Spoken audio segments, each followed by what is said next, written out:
الغيبة تصدح نار. كان يهيم بأرجاء السندس، ليس يقر على غصن، ما للقلق العاشق غير الطيران وراء الجو قرار. ضاق بكل رياض الدنيا، لم يلق سوى البرق يعانقه في الليل أحر عناق. ماذا تفعل يا مولاي وأغلب ليلات العمر بلا برق؟ أتبقى أنت وهذا الخرس المطلق والأمطار؟ بلادل أقفاص السلطان أشاعت أنك تفسق بالزهر وتفسق بالطير وتفسق بالخمر.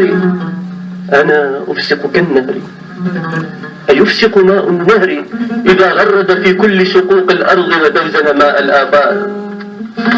وجدت الجنة في النار وبين النارين عبادة. وجدت الريح وقد أرقني العشق وسادة. يا عاشق أواه، يا عاشق، يوما شعر البلبل وخزا في القلب، أحس جناحي ثقيلين، رأى حفرة شيء في أول بستان بالورد تلقاه. خاف من الحفرة، بالخرس المطلق ناجى مولاه.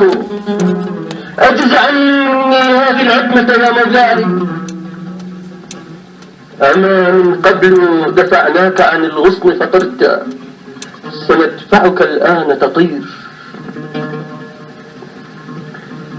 ابق صغيرا لكن لا تبق صغير. حدق في الحفرة تلقى الأبعاد بلا أبعاد. فغر المسكين الباسل من طار الصمت إلى شدقيه ومات على هيئة إنشاد. البلبل مات على هيئة إنشاد. البلبل مات على هيئة إنشاد.